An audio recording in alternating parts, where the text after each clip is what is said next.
Welcome to Funny Story Time, where the jokes write themselves, unfortunately. If this episode makes you giggle, snort, or question reality, hit that like and subscribe button. So I heard Brenda started a new diet. It's called Vibes and Regret. Apparently, you just absorb good vibes and regret your bad food choices. Vibes and regret? Is that even legal? I tried a juice cleanse once, ended up regretting the juice cleanse. Does that count? Only if you vibed with the regret. Brenda says she gets her vibes from vintage record players. Something about the crackling adding flavor. Crackling adds flavor? To regret? I'm so confused, yet intrigued. My grandma gets her vibes from yelling at pigeons. Maybe I'll give that a try. Pigeon vibes are potent. But be careful, you might accidentally absorb their diet too. Bread crusts and existential dread. Not exactly a weight loss miracle. Oh no, not existential dread? That explains why Brenda keeps staring intensely at garden gnomes. She's absorbing their stoic wisdom, probably regretting not being made of stone. Brenda told me she lost 10 pounds of regret last week. She tried to weigh it on a bathroom scale, but it just showed a frowny face. A frowny face. Scales are getting so judgmental these days. Mine tells me to go for a run in flashing neon lights. So rude. I saw a scale that gave life advice. Told me to invest in Dogecoin. Worst financial decision of my life, thanks, talking bathroom scale. Maybe Brenda should combine her diet with Dogecoin. Vibes, regret, and cryptocurrency. The ultimate trifecta of questionable life choices. I'd invest in that. Imagine the infomercial. Tired of carbs? Regretting everything? Buy Vibecoin. Welcome to Funny Story Time, where the jokes write themselves, unfortunately. If this episode makes you giggle, snort, or question reality, hit that like and subscribe button. So this cooking show contestant, right, starts chopping onions and suddenly bursts into tears. Not just a little sniffle, full-on sobbing. Classic cooking show drama. Probably just realized they added salt instead of sugar. Again, rookie mistake. Nope. Turns out the onions triggered a repressed childhood memory of being trapped in a bouncy castle shaped like an onion. Therapy is expensive, man. A bouncy castle shaped like an onion? Were they at a farmer's market rave? That's oddly specific. Apparently it was an onion appreciation festival. Who knew those existed? I'm starting to question everything. I'm questioning the structural integrity of an onion-shaped bouncy castle. That thing sounds like a disaster waiting to happen. The real disaster was the clown making balloon animals shaped like, you guessed it, onions. The horror. Oh, the humanity. I bet the smell of popcorn and impending doom hung heavy in the air. Now every time this poor contestant sees an onion, they're transported back to that inflatable Alcatraz. It's a real onion-y situation. They should try therapy with a side of onion rings. Might help, or make it infinitely worse. It's a gamble. Maybe they can start a support group. Onions Anonymous. We're not crying, you're crying. I'd join, just for the snacks. I'd join if they served those blooming onions. Therapy and appetizers? Sign me up. It's a win-win. Just picture it. A room full of people sobbing, clutching onions, and dipping them in ranch dressing. Beautiful, isn't it? Welcome to Funny Story Time, where the jokes write themselves, unfortunately. If this episode makes you giggle, snort, or question reality, hit that like and subscribe button. So, the camping trip. Remember how we packed gourmet s'mores and a portable espresso machine? Priorities, right? Oh yeah, totally. Turns out roughing it doesn't mean silk sheets and a charcuterie board. Who knew? And the poison ivy? I look like I'd lost a fight with a radioactive shrubbery. Itchy doesn't even begin to cover it. You look like a chia pet that someone had tried to shave with a rusty spoon. It was a look. Thanks. I think. But the real kicker was the police questioning. Apparently, wandering around in the woods at 3 a.m. in a hazmat suit isn't normal. Well, to be fair, the hazmat suit was my idea. I thought the itching was contagious and we were patient zero in some kind of botanical zombie apocalypse. Logical. Except the police didn't buy the preemptive anti-itch quarantine story. They thought we were smuggling squirrels. Squirrels? Why squirrels? Were they wearing tiny police vests and demanding answers? This story needs more squirrels. Apparently, there's a black market for squirrel fur in the area. Who knew? I mean, it's not exactly mink, is it? Itchy, probably. Right? Ah! Imagine the tiny sweaters. So itchy. No, wait, back to the police. How did we get out of that one? I convinced them that I was a performance artist, and the hazmat suit was my commentary on consumerism in the late-stage capitalist hellscape. They just rolled their eyes and let us go. Classic. It's art, officer. You wouldn't understand. Works every time. So we went camping, got poison ivy, and became prime suspects in an international squirrel smuggling ring. Sounds about right. Pretty much sums it up. Next time, we're going glamping, with armed guards, to protect the squirrels from us. Welcome to Funny Story Time, where the jokes write themselves, unfortunately. If this episode makes you giggle, snort, or question reality, hit that like and subscribe button. So Kevin superglued Mark's stapler to his forehead, right? Classic office prank. But Mark, bless his heart, just rocked it. Rocked the stapler forehead look? Like a bizarre office supply unicorn? I'm picturing a medieval knight with a stapler helm. Exactly. He even stapled reports directly to his forehead. Filed them like a walking, talking, surprisingly efficient filing cabinet. Wait, efficient? How? Did he develop some sort of forehead flick filing technique? Like a human, stapler-powered catapult? See, that's the thing. He didn't. He just walked around, forehead first, into the filing cabinets. Boom! Filed. Management was baffled. Baffled? But impressed? Did they give him a raise? A corner office with extra padded filing cabinets? Better, Employee of the Month. They cited his innovative approach to document management and unwavering commitment to stapling. Unwavering commitment! Kevin's prank totally backfired. Now he's probably trying to superglue a calculator to his own face. Oh, he tried. Ended up gluing his hand to his coffee mug. It's been a weird week. I bet. So is forehead filing a new trend now? Are stapler sales through the roof? It's pending OSHA approval. But they're considering renaming the award the Golden Stapler. This is why we can't have nice things. Or staplers. Seriously, somebody check on Kevin. And maybe invest in some industrial strength solvent. Will do. But first, I gotta go. Someone just superglued a pineapple to the CEO's chair. Gotta see this. A triangle solo? Was it like a really complex triangle solo? Did they use mallets made of maracas? Was there distortion? I need details. No, it was worse. It was a 30-minute interpretive dance piece about a triangle solo. He wore a sparkly unitard. The triangle was inflatable. An inflatable triangle? That's not even aerodynamic. How'd he get any sound out of it? Did he, blow into it? Like a giant kazoo? He didn't. That was the point. The silence represented the void where the solo should have been. Deeply symbolic, utterly band-breaking. So let me get this straight. The band broke up not because of a bad times triangle solo, but because of a time lack times of triangle solo? This is peak band drama. You haven't heard the best part. The drummer quit to become a professional whistler. He claimed the band's lack of appreciation for high-pitched sounds was stifling his artistic growth. A whistler? Seriously? Was he any good? Could he, whistle the national anthem while juggling flaming bowling pins? Surprisingly, yes. He could whistle the national anthems of 12 different countries simultaneously, while juggling flaming bowling pins shaped like triangles. It was mesmerizing. I'm starting to think this band was less about music and more about performance art gone wrong. Like a fever dream you can't escape. They were booked for a children's birthday party next week. The theme? Sounds that make you question your sanity. Ironically fitting. Oh, the irony is thicker than a drummer's cymbal stand. I bet the kids loved the inflatable triangle silence act, though.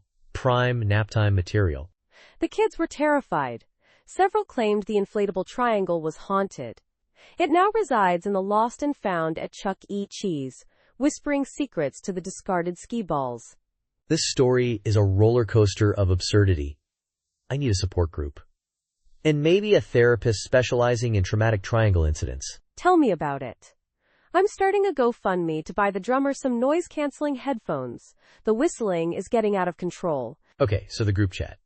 It's called Existential Dread, which I find ironic, considering it's mostly cat gifs and passive-aggressive eggplant emojis. I'm in a group chat called We Hate Mondays, but everyone just complains about Tuesdays instead. It's deeply unsettling. Pick a lane, people. Right? Ours has this one guy, Barry, who only communicates through reaction gifs. Full conversations, just gifs. It's performance art at this point. We have a Brenda. Brenda exclusively sends voice notes, but she whispers them. Like ASMR conspiracy theories. I haven't slept properly in months. At least it's expressive. Barry sent a gif of a dancing banana peel after I announced my engagement. Mixed signals much? Oh, that's nothing. Someone in our group chat announced their divorce via a bitmoji of themselves doing yoga.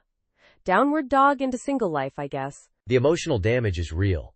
I swear, 78% of my anxiety comes directly from group chats. The other 22% is the impending heat death of the universe. My therapist suggested I leave all my group chats.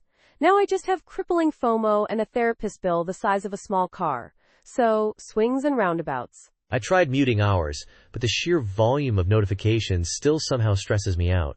It's like knowing a party's happening without being invited. I've started communicating exclusively in cryptic riddles. No one understands me, but engagement is up 300%. It's a lonely victory. Maybe Barry's onto something with the gifts. At least they're quick. Although, now I'm wondering what a gift breakup looks like. Probably a loop of a dumpster fire. Accurate. Oh, absolutely.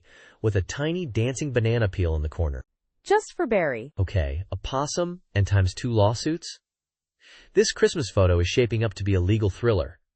Was the possum suing for emotional distress caused by ugly sweaters? No, see? Uncle Jerry bet Aunt Mildred the possum could smile. Aunt Mildred disagreed, flash went off, and bam! Possum looks like it's judging everyone's life choices. First lawsuit. Judging life choices? That's a possum's natural state of being. So what was the second times lawsuit about? Did the flash scare the possum into biting someone's prize-winning fruitcake? Worse, the flash reflected off Uncle Jerry's novelty Christmas tie, temporarily blinding Great Aunt Susan, who then tripped over the photographer's tripod and into the Christmas tree. Lawsuit number 2. I'm starting to think this family needs a lawyer on retainer, not a photographer. Did Great Aunt Susan at least get a free ornament or two out of the deal? Maybe a lifetime supply of tinsel for her troubles? She got a concussion and a deep-seated fear of flashing lights. And a partridge in a pear tree, ironically.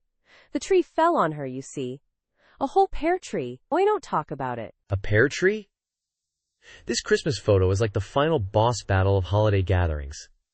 I bet the possum is now a certified emotional support animal, raking in endorsements. Actually, the possum became a local celebrity. Percy the Plaintiff, they call him. He has his own Instagram account now. More followers than me, sadly. I can't even imagine the therapy bills after this Christmas.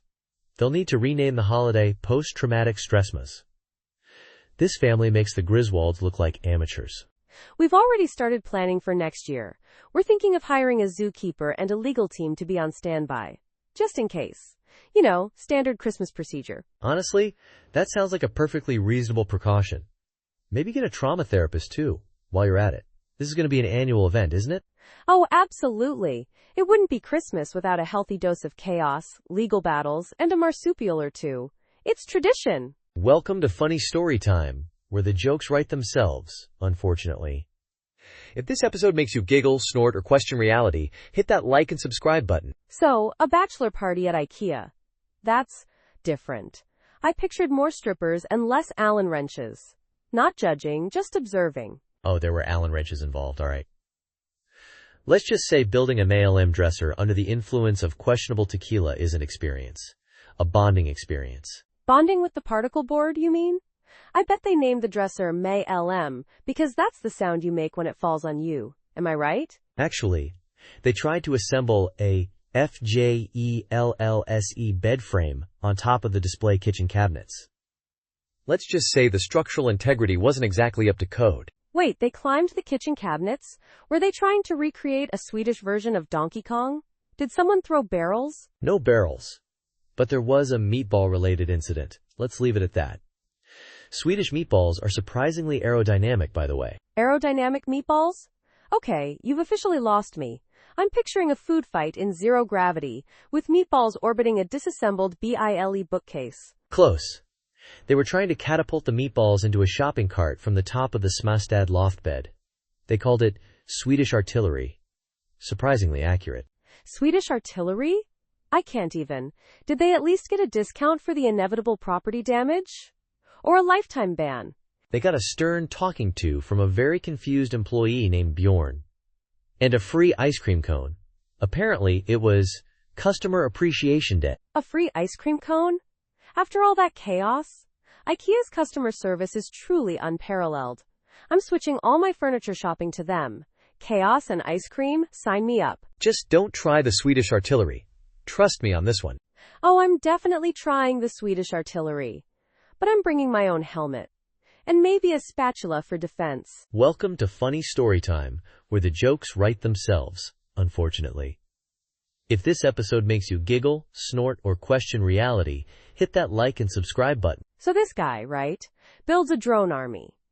Thousands of them. Tiny, buzzing menaces. And his reason? He wanted to teach them synchronized swimming. Synchronized swimming? For drones? I mean, they already kinda synchronize when they fly in formation, don't they? What's the upgrade here? Apparently, he wanted them to form a giant, aerial ducky in the sky. A rubber ducky. Made of drones. Quacking optional, I assume, but highly encouraged by me. I just picture this guy conducting them with a pool noodle, shouting, "Higher, drones! More elegance! Feel the water which you are not in!" The best part?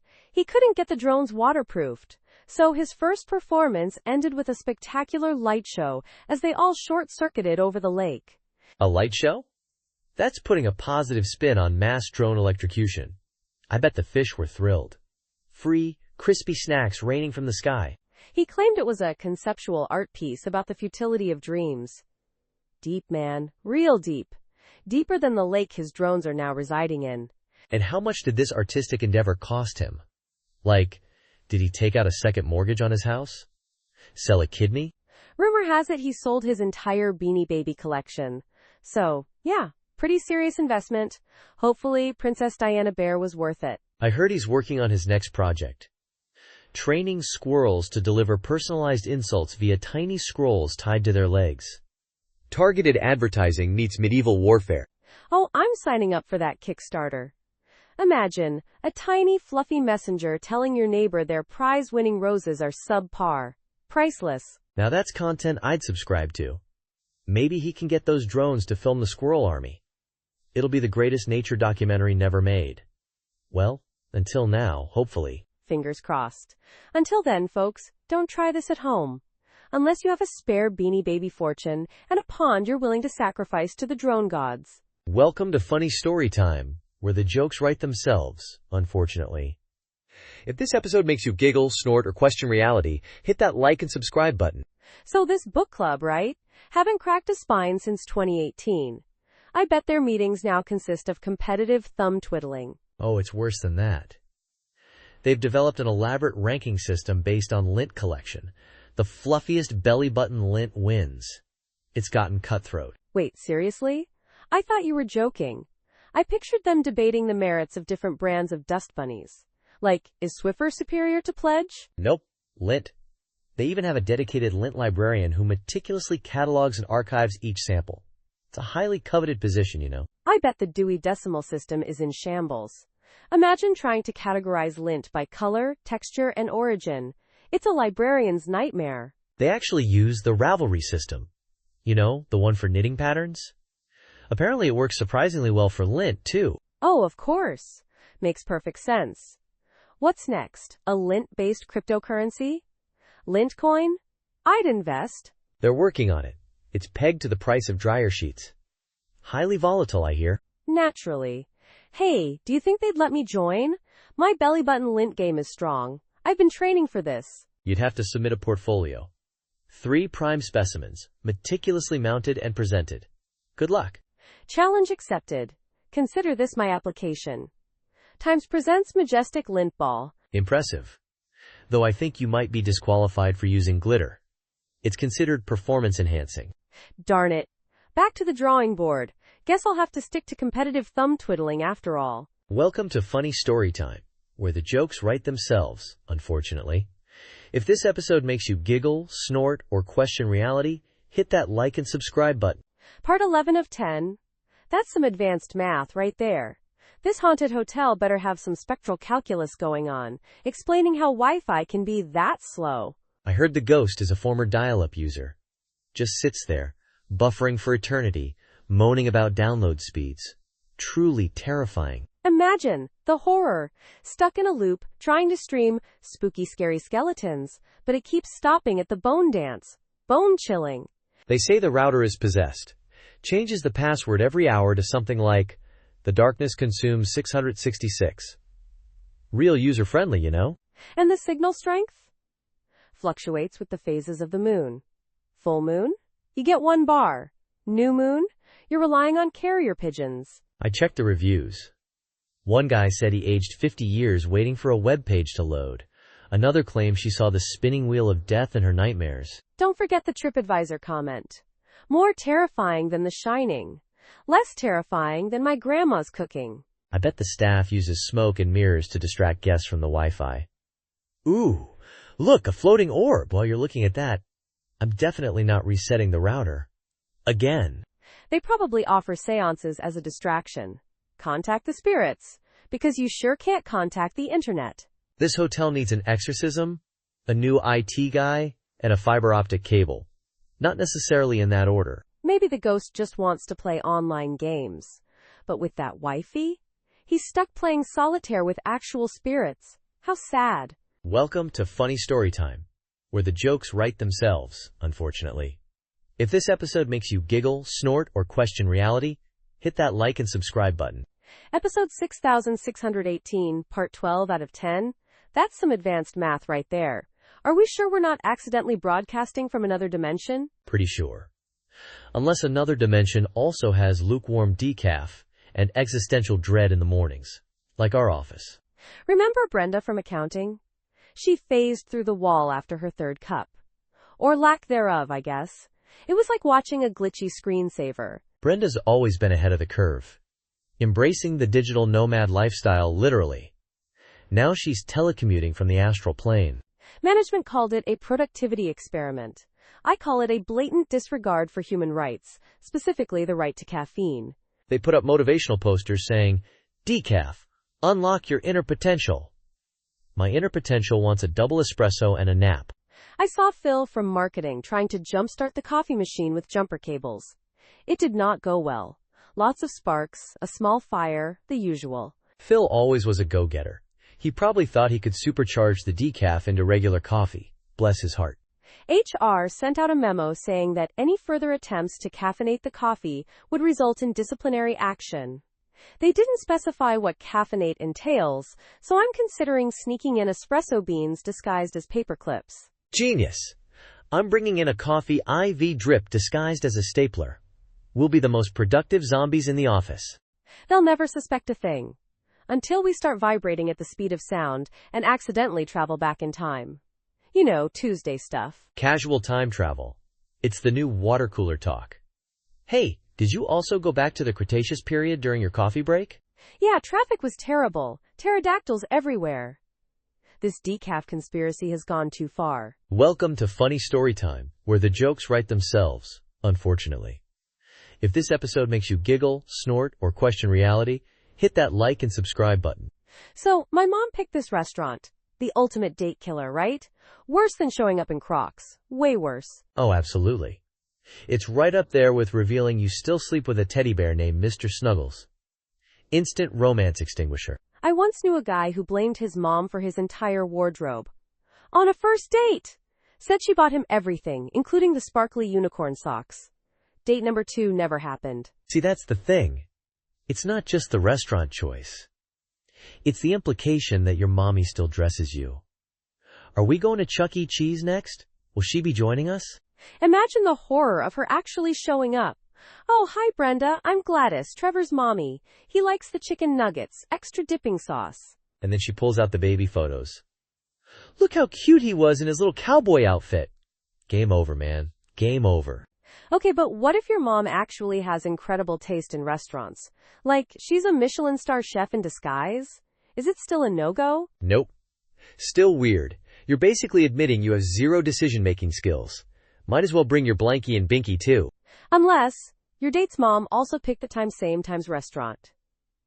Then it's destiny, right? A match made in mommy heaven. Double date with the moms? Now we're talking. They can compare notes on our embarrassing childhood stories. Oh, Gladys, remember when Trevor ate dirt? And Brenda, that time little Tiffany tried to sell her brother for a bag of candy? Classic. Suddenly, my mom picked this restaurant. Is the cutest thing ever. It's a bold strategy, Cotton.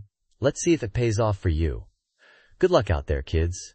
And for the love of all that is holy, leave Mr. Snuggles at home. Less than person one greater than welcome to Funny Story Time, where the jokes write themselves, unfortunately. If this episode makes you giggle, snort, or question reality, hit that like and subscribe button. So they replaced the fire drill alarm with elevator music. Apparently, calming panics is the new fire safety strategy. Makes perfect sense, right? Total sense. I mean, who needs the jarring shriek of impending doom when you can have the soothing sounds of Kenny G? Much better for the digestion. Exactly. Imagine flames licking at your heels, but you're just grooving to some smooth jazz. Pure bliss. Might even inspire a little fire-themed interpretive dance. I heard they're testing out different genres. Heavy metal for Mondays, polka for Wednesdays, and death metal karaoke on Fridays. Casual Fridays, you know? Oh, karaoke fire drills. I'm signing up. Imagine belting out Bohemian Rhapsody while escaping a blazing inferno. That's my kind of party. They say evacuations are up 400%. Turns out, people just really love free live music. The fire thing is just a minor inconvenience. It's all about the experience, right? Plus, the smoky atmosphere really adds to the ambiance. Very dramatic lighting, too. Did you hear about Brenda from accounting? She brought a lighter to the last drill. Said she wanted to enhance the mood. Brenda's a true artist. A visionary. A pyromaniac, maybe, but definitely a visionary. They're considering adding a fog machine to the next drill. Really lean into the whole concert vibe. Perfect. And maybe some laser lights?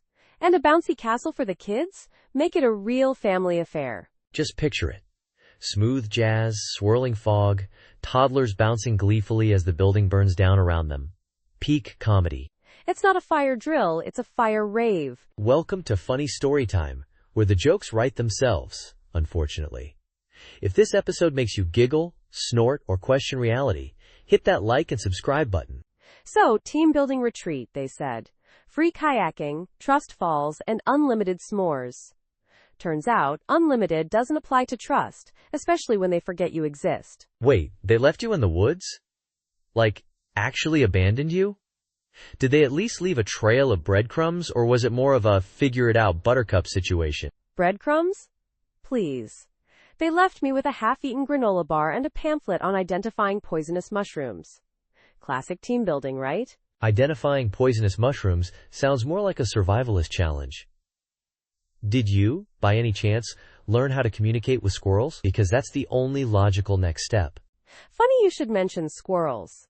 Turns out, they have a surprisingly complex social structure. They even have their own version of trust falls, but with nuts. Way more entertaining than Brenda from accounting. Brenda from accounting sounds like she'd be the one to organize a trust fall off a cliff. It builds character, she'd say, as you plummet to your doom. Exactly. Meanwhile, I'm building character by learning the squirrel language. I can now fluently request acorns and complain about noisy blue jays. Essential life skills. I'm starting to think they left you in the woods on purpose. You've become one with nature, a squirrel whisperer. You've transcended corporate drudgery. It's true. I've reached peak enlightenment, while they're probably still stuck in a Find Your Spirit Animal seminar led by Brenda. Ironic, isn't it? The irony is palpable. They went to find their spirit animals, and you became one. Story of my life. Always the bridesmaid, never the squirrel. Next time, I'm bringing my own trail mix and a squirrel-sized parachute, just in case Brenda gets any ideas. Smart. And maybe a tiny squirrel-sized Brenda voodoo doll. You know, for team-building purposes. Excellent suggestion. Now, how do I explain all this to HR? Welcome to Funny Story Time, where the jokes write themselves, unfortunately. If this episode makes you giggle, snort, or question reality, hit that like and subscribe button. So, meal prep, he says. I open the fridge, and it's like a burrito graveyard, wrapped in foil, looking like ancient Egyptian mummies. Oh, the classic burrito sarcophagus. I bet it had that lovely vintage aroma, you know, the kind that makes your eyes water but not in a good way. It wasn't just the smell, it was the texture. Like, imagine leather, but somehow wetter, and colder in the middle than on the edges. Science can't explain it. Quantum burrito mechanics. It's a whole new field. I hear they're doing studies on the half-life of a forgotten fast food taco. Spoiler alert, it's longer than you think. He tried to convince me it was aged to perfection. Like a fine wine. I told him the only thing aging in that fridge was his ability to make sound decisions. You should have seen my roommate's meal prep. He microwaved a bowl of cereal. Not the milk, just the dry cereal. Said it gave it a toasty crunch. I mean, points for innovation, but mostly negative points. Did he at least add milk afterwards? Or did he just crunch away on those sad, warm flakes? Nope. Dry. Said milk was too much effort. He then proceeded to spend 20 minutes trying to open a jar of pickles with his teeth. Oh, bless his heart. Some people just weren't meant to wield kitchen appliances. Or jars of pickles, apparently. You know, there's a whole underground community dedicated to reheating questionable leftovers. They call themselves the Microwave Mavericks. Are you serious? I bet their motto is something like, if it's fuzzy, it's fizzy. Or maybe, 5-second rule? More like 5-day rule. Close. It's embrace the mold. Catchy, right? Absolutely terrifying. I'm suddenly feeling a lot better about my own questionable culinary choices. At least I haven't embraced the mold. Yet. Welcome to Funny Story Time, where the jokes write themselves, unfortunately. If this episode makes you giggle, snort, or question reality, hit that like and subscribe button. So motivational speaker just pieces out mid-sentence? Like, believe in your... Nah, I'm good. Classic. Apparently, he saw a squirrel outside the window and realized he hadn't chased one in years. Priorities, you know? I bet the audience was stunned. Imagine paying for a motivational speech and getting a squirrel-chasing demonstration instead. They were probably taking notes. Step 1. Identify your squirrel. Step 2. Abandon all responsibilities. It's a whole new self-help movement. The guy next to me started crying. He said the unfinished sentence was the most motivating thing he'd ever heard. Makes sense. The unspoken words hold the most power. Like when you order a pizza and they just stare at you, full of unspoken pizza promises. He actually started selling t-shirts outside the venue. Believe in your... with just an ellipsis. They sold out. That's amazing. I'm starting a motivational speaker service. I'll just stand there for 5 minutes, sigh dramatically, and leave. Top dollar, baby. I heard the squirrel filed a restraining order against the motivational speaker. Claimed he was being overly motivated. This is why I love squirrels. They know their boundaries. Unlike motivational speakers, apparently. I'm quitting my job as a motivational speaker for squirrels. They're too demanding. Always wanting more nuts. See? It's a vicious cycle. The squirrels motivate the speakers chase the squirrels, and then everyone ends up confused and covered in nutshells. I'm picturing this whole scene playing out in slow motion, set to inspirational music. It's beautiful, yet tragic. It's like a Shakespearean play, but with more fur and less iambic pentameter. And way more unfinished sentences. The cliffhanger is the new motivational speech. You're welcome, world. Welcome to Funny Story Time, where the jokes write themselves, unfortunately. If this episode makes you giggle, snort, or question reality, hit that like and subscribe button. Episode 6618, Part 18 of 10. It's like a sitcom, but with more existential dread and probably a raccoon infestation. Let's do this. 2 humans, 1 raccoon. It sounds like the start of a very bad joke, or maybe a really good reality show. I'd watch it. Imagine the apartment meetings. Randy, for the last time, stop using my toothbrush to dig for grubs in the potted plants. And Randy, the raccoon, would just blink innocently and then try to trade a shiny bottle cap for a slice of pizza. Classic Randy. I bet they'd try to potty train him. Little raccoon-sized toilet. Tiny newspaper. Complete and utter failure. Oh, but the humans would persevere. They'd create a complex system of rewards involving grapes and head scratches. It wouldn't work. They'd convince themselves he's learning. Look, he's perched on the toilet. He's contemplating. No, he's just plotting his next raid on the pantry. Cut to 6 months later, the apartment is knee-deep in shiny bottle caps, half-eaten pizza crusts, and tiny newspapers. Utter chaos. And yet, the humans have fully embraced the raccoon lifestyle. They're digging through trash cans together, communicating through a series of chirps and growls. The raccoon is wearing a tiny bathrobe. It's the only logical conclusion. This is why we need 5,000 words to fully explore this. This is gold, Jerry, gold! Stay tuned for part 19, where we delve into the complex socio-economic dynamics of raccoon-human cohabitation. Don't miss it. Or do. Your choice. We're not your parents. But we are providing you with top-notch raccoon-based comedic content. Welcome to Funny Storytime, where the jokes write themselves, unfortunately. If this episode makes you giggle, snort, or question reality, hit that like and subscribe button. So a food truck runs out of food, right? And instead of closing up shop, they start dishing out life advice? Classic Tuesday. I'd be more upset if they started serving engine parts. Here's a carburetor, kid. Figure your life out. Imagine ordering a burger and getting a lecture on the importance of flossing. The disappointment would be palpable. We're out of tacos, but I do times have some strong opinions about your career choices. Like, thanks, but I just wanted some carne asada. I bet their Yelp reviews are wild. 1 star. Asked for a burrito, got told to quit my job and join the circus. 5 stars. Best career advice I ever got. Still hungry, though. I wonder if they have a specialty. Relationship advice? Financial planning? Existential dread consultations with a side of existential fries? Probably depends on who's working the truck that day. Mondays, it's Brenda, with the brutal honesty about your dating life. And on Fridays, it's Phil, dispensing cryptic riddles about the stock market while wearing a tinfoil hat. I'd go just for the entertainment. Cheaper than therapy, and probably just as effective. Definitely more entertaining. Imagine pulling up for a hot dog and leaving with the sudden urge to learn interpretive dance. Or finally understanding the true meaning of quantum physics, explained through the metaphor of a soggy taco shell. Now I'm kind of disappointed this isn't a real thing. I could really use some life advice with a side of questionable mayonnaise. Welcome to Funny Storytime, where the jokes write themselves, unfortunately. If this episode makes you giggle, snort, or question reality, hit that like and subscribe button. Part 20 of 10? That math checks out. Perfectly logical. Just like a spa day consisting of a bathtub cry and some misplaced produce. I mean, who needs aromatherapy candles when you have the refreshing scent of despair and soggy cucumbers? It's the new organic self-care, obviously. Right? Ditch the essential oils. Embrace the existential dread. It's cheaper. And you probably already have cucumbers in the fridge. Multitasking at its finest. My friend tried this spa day. She said she achieved a new level of enlightenment. Apparently, the cucumbers absorb the tears, infusing them with vitamin C for emotionally fortified eyeballs. See? Science. I bet those cucumbers could then be pickled and sold as enlightenment pickles.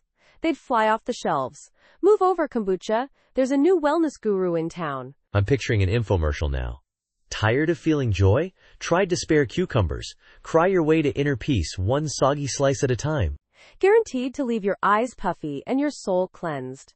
Side effects may include existential questioning and an uncontrollable urge to buy more cucumbers. Don't forget the limited edition bathtub caddy for your phone and a box of tissues. You know, for the waterworks portion of the spa treatment. But wait, there's more. Call now and we'll throw in a free emotional support loofah. It does absolutely nothing, but it's there for you, just like your hopes and dreams. This is revolutionary. We've cracked the code to happiness. Or at least, to a really weird way to spend a Saturday afternoon. Exactly. Who needs a massage when you can just marinate in your own misery? It's called self-care, people. Now, if you'll excuse me, I feel a spa day coming on. BRB. Gotta go chop some cucumbers and find my saddest playlist. Less than / person 1 greater than. Less than, person 1 greater than. Thanks for surviving that ridiculous ride with us. Remember, laughter may not solve everything, but at least it gives your abs a workout.